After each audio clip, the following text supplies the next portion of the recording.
CJ Stroud has announced that he is entering the NFL draft. And now there's a lot of question around this Ohio State quarterback room and who's going to be the guy to step up next. No worry, no need to fear. I've got it all for you, and we're definitely going to talk through it. But before we do that, please go ahead, hit that like and the subscribe button.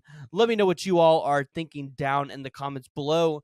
Who do you think is going to be your quarterback going into 2023? Okay, so CJ Stroud is gone. Who's up next? Next man up. We're going to take a look at Kyle McCord first, because Kyle McCord, he was the 5-star 247 composite quarterback in the class of 2021, the 6'3", 215-pound guy out of Philadelphia, Pennsylvania. This is the opportunity and the shot that he has been looking for.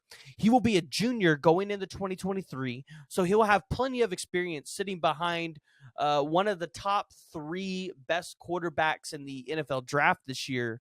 And he's going to have a lot of weapons at his disposal at the wide receiver position. I think just 2 to name, Julian Fleming and Emeka Egbuka. And Kyle McCord has actually been able to see the field, and I wouldn't say he's looked impressive, but he looks like a guy that, hey, under Ryan Day's offense, now that Brian Hartline is especially the offensive coordinator, he could definitely succeed. And so in 2021, he had 25 completions out of 38 attempts for a 65.8 completion percentage. He had 416 yards, a 10.9 yard average, 2 touchdowns and 2 interceptions, with his longest pass being an 85-yard touchdown. Here this past season, he had 16 of 20 for an 80% completion percentage from 190, 9.5 average, and 1 touchdown, his longest pass being 72 yards. The problem with all of this is the quarterback room for Ohio State is very concerning, because you don't really have a guy out there that has a lot of production. Now, you do have guys that have sat behind CJ Stroud and these guys and have been able to learn, gain some experience, which might help you, especially since you guys potentially are going to have a pretty easy schedule to start the year. The question, though, is when you start getting into Big Ten play, are you guys going to be able to pick it up with the quarterbacks you have? I think Kyle McCord is definitely the best option there. But right behind him, you have Devin Brown, the former 4-star quarterback in the 2022 class, 6'2 and a half, 196-pound guy out of Draper, Utah. This was a guy that was being looked at Wisconsin and USC. Ole Miss wanted him, and Jeff Lebby. You saw Texas won him, Arizona. This is a guy that could potentially come in for you as well and definitely give Kyle McCord a run for the ball. He definitely has the height. He definitely has the intangibles to get there. And, he was a really highly rated 4-star guy. He was ranked number 43 in the country on the composite, and 247 had him at number 44. So he was definitely right there in the rankings to be a 5-star. He was pretty close. When you look at his results on some of his stats, he had a 480, 40. His vertical was 27. And then he had a 32.8. One of those was at the National Combine in 20. The 27 was. And the 32.8 was in 21.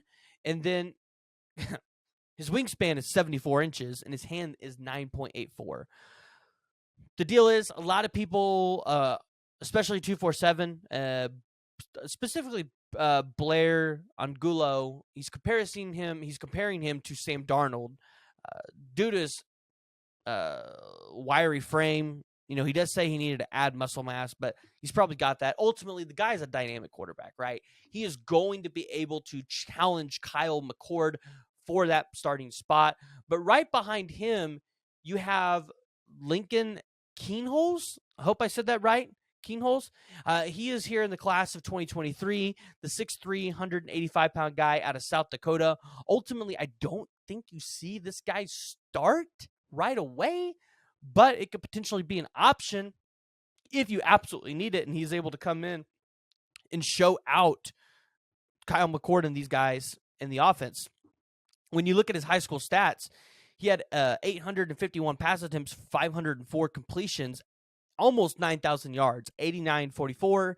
He had 103 passing touchdowns to only 28 interceptions. He also had 3,264 rush yards and 40 touchdowns. So the guy can get it done with his feet. And this is going to be a topic, I think, all off season. Just what is the Ohio State Buckeyes going to do with this position? Now, I know you guys might be saying, hey, Preston, you missed Mason Maggs and you missed Chad Ray. Well, I don't really think that they have a shot at competing for that starting quarterback position, so that's why I didn't mention them. But if you want me to, Mason Maggs, freshman, 6'2", 218-pound out of Dublin, Ohio. And then you've got Chad Ray, the sophomore, 6'2", 215-pound kid as well.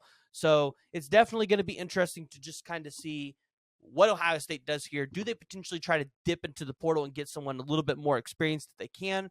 You heard some rumors about, hey, Drake May hits the portal. He could potentially be at Ohio State. Spencer Sanders is still in the portal. But the quarterback position and the portal, it's really starting to get slim picking. And this honestly was the worst time to have your quarterback let you know that he is not going to be returning. Now, the staff could have known the whole time, right? But it's definitely looking like they're going to have to start scrambling.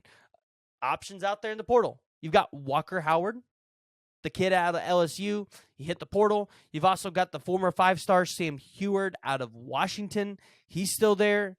You could go get Michael Alamayo from Purdue.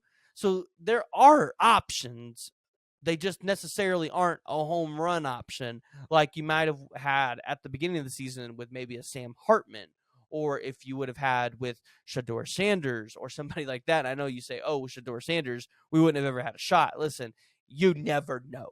You really never know. So, Ohio State fans, go ahead, jump down in the comments below. Let me know what you guys' thoughts are around the quarterback position at Ohio State, and what do you think Brian Hartline and Ryan Day are going to do, especially moving on in the future, because Dylan Raiola decommitted from you guys. So right now in 2024, you guys are on the hunt for a new quarterback of the future. And I think they were really on hopes that, hey, you know what, maybe we'll have a down year, but Dylan Raiola, he'll be able to come in and he'll be able to really take this offense to new heights. So jump down in the comments. Let me know what you guys' thoughts are.